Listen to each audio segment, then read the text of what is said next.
मैं as an advocate, आप media में, आपसे एक सवाल करती हूँ, क्या आपने एमएलए बहू विक्रम रंधावा जी से पूछा कि भाई आपने जो डीएमओ को बोला डैश मैं जिंदा जला दूंगा? जम्मू कश्मीर की सियासत काफ़ी गरमाई हुई है, खासकर मिराज मलिक को लेके। डोडा के मिराज मलिक के ऊपर पीएसए लगा गया है, यानी कि पब्लिक सेफ्टी एक्ट। इस वक्त बातचीत करने के लिए हमारे साथ हैं अन्ना दुरानी जी, उनसे बात करेंगे। खास एडवोकेट है, हाई कोर्ट के सीनियर एडवोकेट, इनसे बात करने का प्रयास करेंगे कि जो पीएसए लगा गया है डोडा के एमएलए मिराज मलिक के ऊपर कितना ठीक है और कितना गलत है। मैम, सबसे पहले तो आपका बहुत स्वागत है। मैं आपसे पूछने का प्रयास करूंगा, जो मिराज मलिक जी के ऊपर पीएसए लगा गया है कितना ठीक है और कितना गलत। सबसे पहले ये भी मैं जानने का प्रयास करूंगा, पीएसए पब्लिक सेफ्टी एक्ट मतलब कि कोई नेतागण होते हैं, जो भी लीडर लोग होते हैं, अगर भड़काऊ भाषण करते हैं अपने एरिया में या भड़काऊ भाषण के बाद दंगे फसाद कराने की कोशिश करते हैं, फिर सरकार उनके खिलाफ पीएसए लगाती है। मगर यहाँ तो देखा जाए तो डोडा की पूरी पब्लिक उनके साथ है, फिर भी पीएसए लगाया गया। आखिर क्या कारण रहा होगा? नमस्ते सर। देखिए, ऐसा होता है, पब्लिक सेफ्टी एक्ट 1978 में हुआ था, लेकिन तब से लेके अभी तक अगर देखा जाए तो अननेसेसरली इसका बहुत यूज़ हुआ है। अब हम बात करते हैं महराज मलिक की। महराज मलिक के अगेंस्ट 18 एफआईआर है। आपने कहा कि भड़काऊ भाषण हर जगह दिया जाता है। अगर आप देखेंगे कुछ ऐसे वीडियोस अभी सर्कुलेट हो रहे हैं जहां ये बोला जा रहा है कि अभी तो एफआईआर लगी है, पीएसए लगना महराज मलिक पे बाकी है। वो भी एक वीडियो है, कोई भी उठा के उसको चेक कर सकता है। तो 18 एफआईआर जो लगी है उसमें से 1-2 हैं जो ख़त्म हो चुकी है क्योंकि कंपाउंड हो चुकी है। मतलब कंपाउंड मतलब कि जिसने शिकायत की थी उसने वापस ले ली है, ठीक है जी। फिर नहीं, हमें नहीं पता कॉम्प्रोमाइज़ हुआ कि नहीं हुआ, लेकिन उसने वापस ले ली है। फिर उसके बाद 2 ऐसे केसेस हैं जिसमें 2018 में गवर्नमेंट ने, तब पीडीपी और बीजेपी की गवर्नमेंट थी, उन्होंने वो जो 2 केसेस हैं वो भी विड्रॉ कर दिए। अब 18 में से 2 केसेस तो गवर्नमेंट ने खुद ही विड्रॉ कर लिए, और जो केसेस विड्रॉ किए थे उसी को 2025 में बेस बना रही है पीएसए का। मतलब जिस बात के लिए मैंने आपको माफ़ी दे दी उस बात के लिए दोबारा क्या मैं आपको सज़ा दे सकती हूँ? ऐसा नहीं होता। दूसरी बात, इनके जितने भड़काऊ वीडियोस आ रहे हैं जिसके बेसिस पे कह रहे हैं कि ये बुरहान वानी को ग्लोरीफाई कर रहे हैं, इन्होंने लश्कर का नाम लिया। पहले उन वीडियोस का हमको देखना है digital forensic lab of the government कि वो कौन सा सर्टिफिकेट देती है कि ये सही वीडियो है गलत वीडियो है। क्योंकि आजकल प्रचलन है एडिटेड वीडियोस डाल के हर पार्टी अपने फ़ायदे के लिए इस्तेमाल करती है। तीसरा, जो आपको क्या लगता है ये जो वीडियो बनी है ये अपोजिशन की खेल है? हो सकता है, बिल्कुल हो सकता है, क्यों नहीं हो सकता है। देखिए, राजनीति में सब जायज़ है। राजनीति और कुर्सी के लिए बहुत लोग बहुत कुछ कर जाते हैं, तो ये तो सब एडिट करना है। तीसरी बात, जब आप बात करते हैं इन्हीं 18 एफआईआर की, काफ़ी ऐसे एफआईआर है जो बेलेबल, इनको बेल मिल चुकी है। जज साहब ने सुना होगा, समझा होगा कि भाई ये इंसान खतरा नहीं है बाहरियों के लिए, तभी बेल दी होगी, ऐसे तो बेल दी नहीं होगी। चौथा, इन एफआईआर्स के बेसिस पे जो पीएसए लगा है वो इन्होंने बोला है कि ये सारे की सारे जो एफआईआर्स हैं ये काफ़ी सालों से चलते आ रहे थे। अब मुझे एक बात बताइए, एक बीजेपी का ऐसा नेता है जिसके ऊपर 105 एफआईआर है। मैं चाहती हूँ कि ज़रा जनता उसको गूगल करें, फिर कोई ना कोई एक्टिवेशन तो उन पर भी लगना चाहिए, एक्ट तो उन पर भी लगना चाहिए। दूसरी बात, जो आपके गुजरात है, केरला है, महाराष्ट्र है, वहाँ prevention of anti social activities act लगता है, उसमें भी डिटेन किया जाता है। जैसे हमारे यहाँ पीएसए, वहाँ पासा है, पीएसए पासा, उसको पासा कहते हैं। गुजरात हाई कोर्ट ने 12 पॉइंट गाइडलाइन निकाली थी कि किस बेसिस पे आप किसी को डिटेन कर सकते हैं। क्या इन्होंने वो फॉलो किया? सबसे इम्पोर्टेंट बात, जब आपने महराज मलिक को गिरफ्तार कर लिया उसके बाद आपने अभी तक 12 दिन में कंफर्म करना होता है कि वो डिटेंशन ऑर्डर चलेगा कि नहीं चलेगा। अगर 12 दिन में गवर्नमेंट ने डिटेंशन ऑर्डर कंफर्म नहीं किया तो वो ऑटोमेटिकली खत्म हो जाता है। मगर इसमें गवर्नर साहब वापस भी ले सकते हैं पीएसए 15 दिन के अंदर, मगर लिया नहीं। 12 दिन। लेकिन उन्होंने लिया नहीं, लेकिन कंफर्म भी नहीं किया। अगर कंफर्म किया होता तो जनरल पब्लिक में एक स्टेटमेंट इशू करते, वो उन्होंने क्यों नहीं इशू किया। और सबसे खासकर बात, मेरा तो सवाल इनकी लीगल टीम से है कि अगर डिटेंशन ऑर्डर कंफर्म किया है तो आपको बताना चाहिए हमको कि डिटेंशन ऑर्डर कंफर्म किया है। आज उन्होंने एक पिटीशन फाइल की है ऑनरेबल हाई कोर्ट में, अब देखते हैं आगे क्या होता है। मैम, सबसे पहले अभी मैं आपको बता देता हूं कि जम्मू कश्मीर की सरकार अभी मिराज मलिक को बाहर नहीं लाएगी। अगर बाहर लाती है तो वो इस वक्त जम्मू कश्मीर के सबसे बड़े हीरो माने जाएंगे। इसलिए अभी सरकार नहीं चाहेगी कि मिराज मलिक को बाहर लाया जाए। ये सरकार से ही सवाल करना पड़ेगा, मुझसे तो आप कर नहीं सकते। ये सवाल तो आपको सरकार से ही करना पड़ेगा, क्योंकि अगर वो बाहर आते हैं तो इस वक्त जम्मू कश्मीर के सबसे बड़े हीरो होंगे। हीरो तो अभी भी बने हुए हैं। देखिए, जो पब्लिक के लिए खड़ा होगा उसको हीरो बोलेंगे। अब काफ़ी लोग कहेंगे कि भाई वो एंटी नेशनल है, उसे पीएसए लगना सही है, तो लेट कोर्ट डिसाइड। वो जो अल्फाज की बात करें, जो अल्फाज उन्होंने कहा डीसी डोडा को कि मैं आपके ऊपर थूकूंगा, गलत है। आप एक दल्ला हो, और उसके बाद ये भी कहा है कि एक डीसी 2 लाख की रिश्वत लेने वाला आईएएस ऑफिसर कहाँ से बन चुका है, जिसके पापा एक ड्राइवर है। मुझे नहीं लगता है कि माँ बाप के ऊपर जाना चाहिए। मैंने ये नहीं सुना कि उसने कहा कि ये पापा जिसके ड्राइवर है। ये मैंने तो नहीं सुना। चलो, बड़ी वीडियो बन चुकी है। कोई बात नहीं, अगर होगा तो मैं देखूंगी, लेकिन मैंने ये वाला वर्ड नहीं सुना कि उसके पापा ड्राइवर है। मैंने ये नहीं सुना। आपका क्या कहना है कि इस सभी वीडियो की या लैंग्वेज की निंदा करते हो? जो उन्होंने बोला मैं थूकता हूँ वो गलत है। गलत है। जो उन्होंने गलत शब्द इस्तेमाल किया है वो गलत है, बिल्कुल। मगर ये जो सर्कल आप सारा कुछ बोल रहे हो गलत है। मुझे ये बताना कि इसकी एफआईआर के ऊपर पीएसए नहीं लगता। पीएसए नहीं लगता। कौन सा ऑफेंस लगता है? बीएनएस लगता है। बीएनएस, भारतीय न्याय संहिता, वो लगता है। अगर कोई किसी को गाली देता है, सर देखिए किसी ने चोरी की, बिल्कुल, तो क्या उसको फांसी मिल जाती है? नहीं। ऐसे ही जब कोई किसी के लिए अपशब्द इस्तेमाल करता है तो बीएनएस लगता है।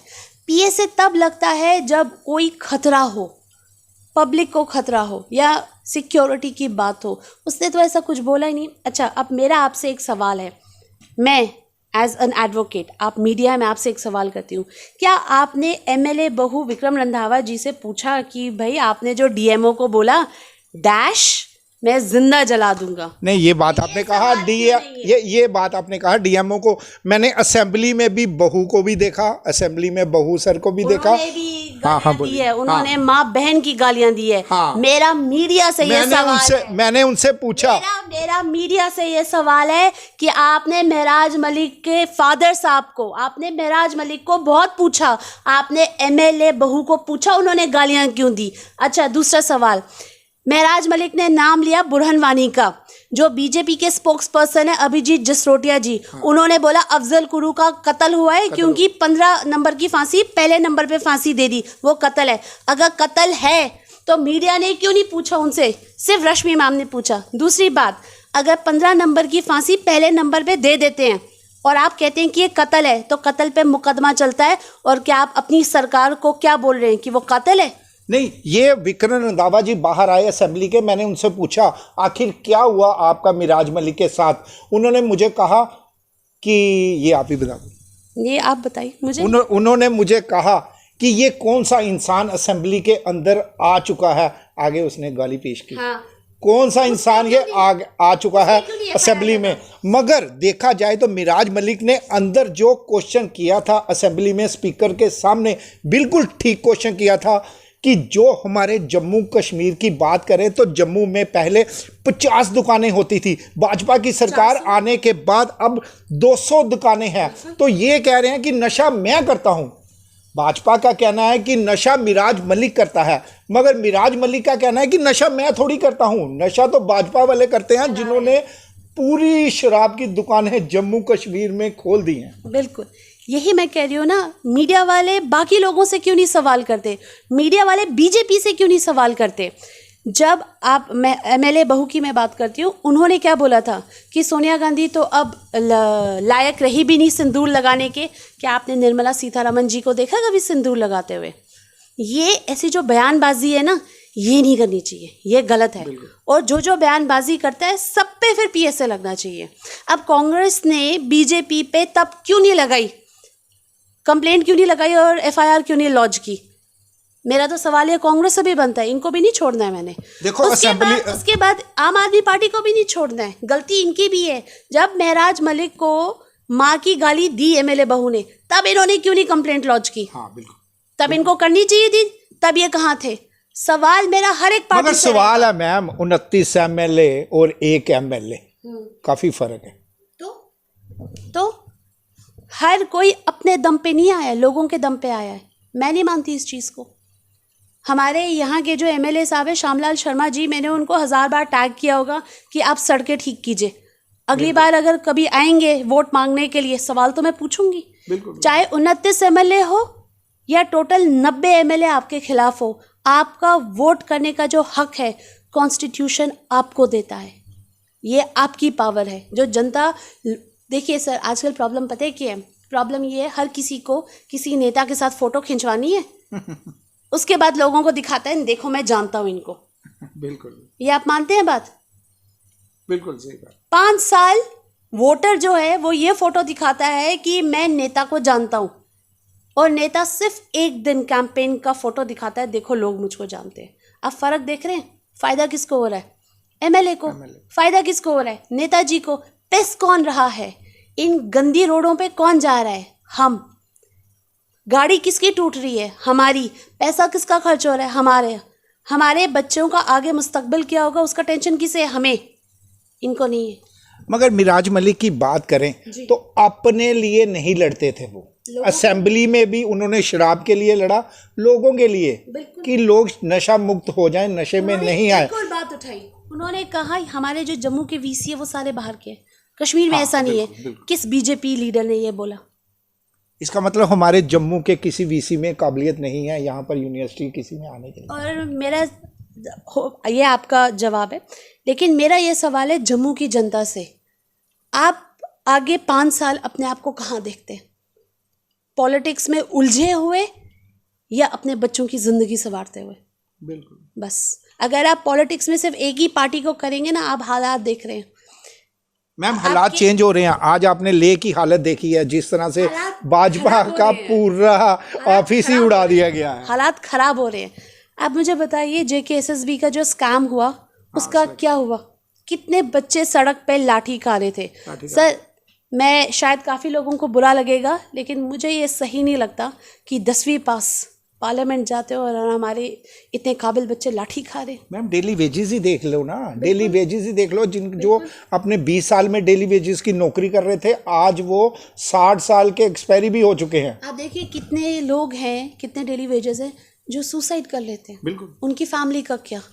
उनके लिए कौन पूछेगा? सर, हमारी रोड सेफ्टी का क्या? मैं तो कहती हूँ आप बेसिक देखिए, हमें क्या मिल रहा है? हमने रोड टैक्स दिया, लेकिन रोड को कवर करने के लिए क्या मिल रहा है? पत्थर, बजरी, मिट्टी जो बारिश के पहले निकल जाता है। आप मुझे बताइए, दुनिया में ये कहाँ होता है कि जिस दिन बारिश हो रही होती है, बारिश में रोड का काम लगा होता है? क्या आपको लगता है ये यहाँ से काम हो रहा है? आपके ऑफिसेज में, आप जितने भी ऑफिसेज जाते हैं, सेक्रेटेरिएट भी देख लीजिए, क्या वो डिसेबल्ड फ्रेंडली है? अगर कोई व्हीलचेयर पे होगा, किसी की 2 टांगे कटी होगी, वो बैसाखी पे होगा, वो 20 सीढ़ियाँ ऊपर चढ़ पाएगा? अभी मुझे याद है, मैं कल एक वीडियो देख रहा हूँ, उसमें मिराज मलिक को कोई मिल के आया, डोडा का व्यक्ति।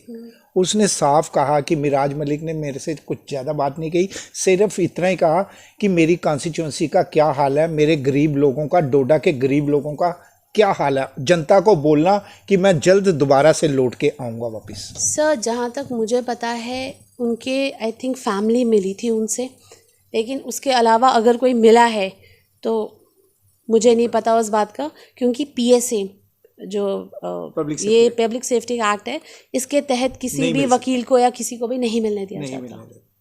तो मुझे नहीं पता ये कितना सच है कितना झूठ है। तो मैम, आपको क्या लगता है कि आपने भी स्टडी की है कि ये PSA कितनी देर में हमारा कानून हटा पाएगा अब वकील लोग? सर देखिए, ये हटाना नहीं होता है, ये क्वॉश करना होता है, ये डिटेंशन ऑर्डर।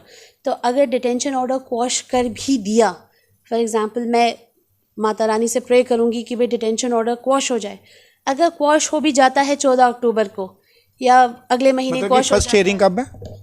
आज फर्स्ट हियरिंग। आज अब अगला आज फर्स्ट हियरिंग में खास क्या हुआ? वो उनके वकीलों को पूछना पड़ेगा आपको। फिर 14 अक्टूबर को नेक्स्ट हियरिंग है। अगर वो वापस आ भी जाते हैं, बाहर आ भी जाते हैं, क्वॉश हो जाता है ऑर्डर।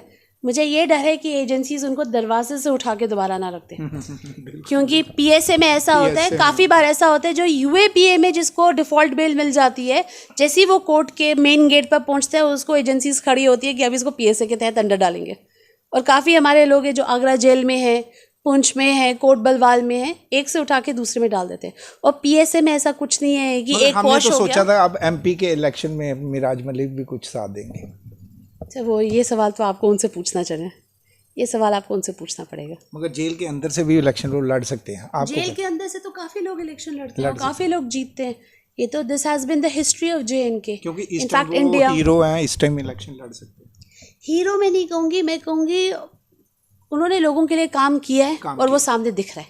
बिल्कुल, वो सामने दिख रहा है। असेंबली में भी उनको 2 बार बाहर इसलिए फेंका गया था कि वो गरीबों के हक में बोलते थे, शराब के हक में बोला।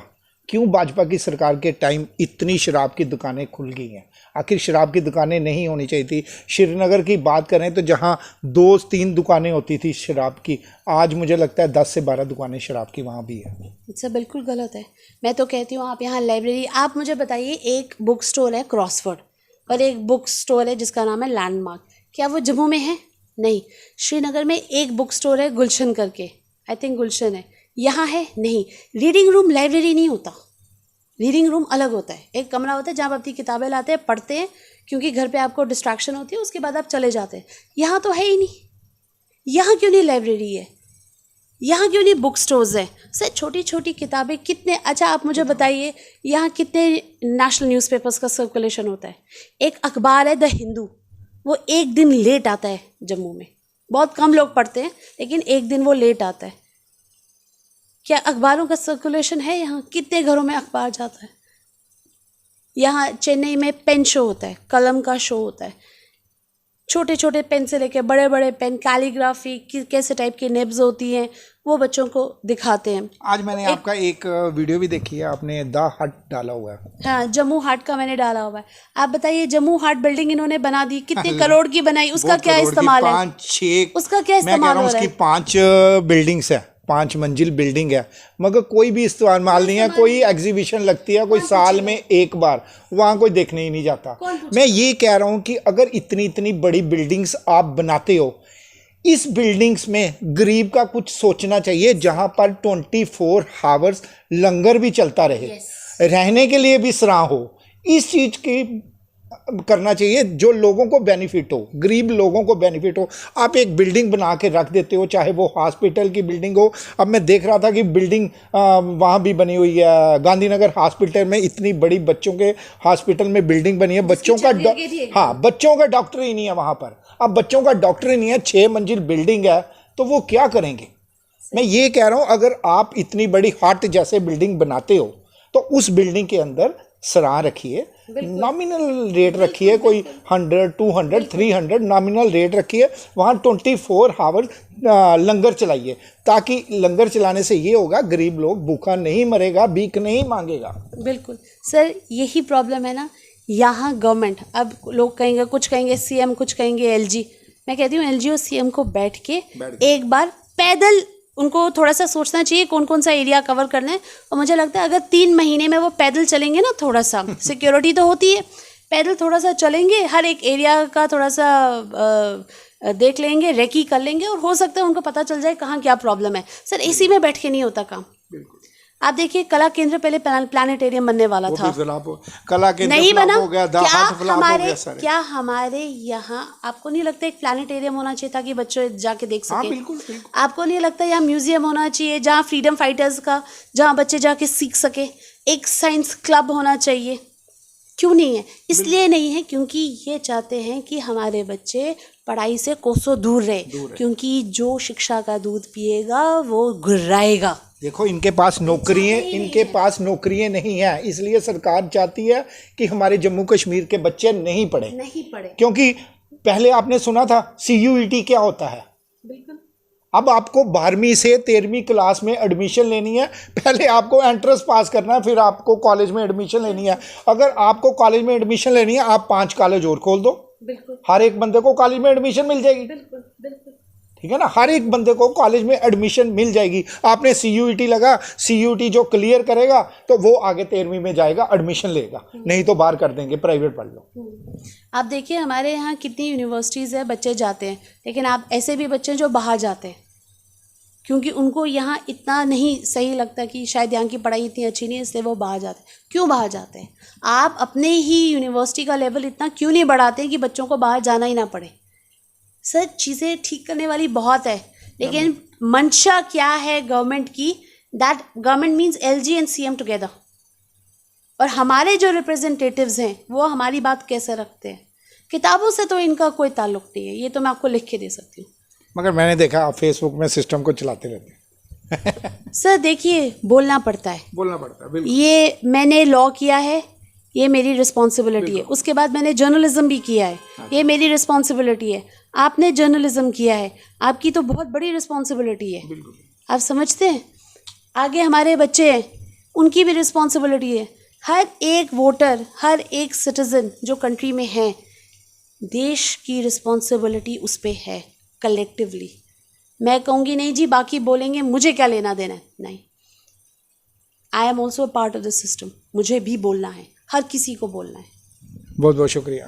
ये थे हमारे साथ सीनियर एडवोकेट अन्ना दुरानी जी, जिन्होंने साफ अक्षरों में कहा कि हमें जम्मू कश्मीर का सिस्टम पूरी तरह से चेंज करना चाहिए। अब मिराज मलिक की भी बात की तो उन्होंने कहा कि मिराज मलिक का जो ऑफेंस लगाया गया है PSA, वो बिल्कुल गलत है। PSA लगता ही नहीं था उनकी तरफ।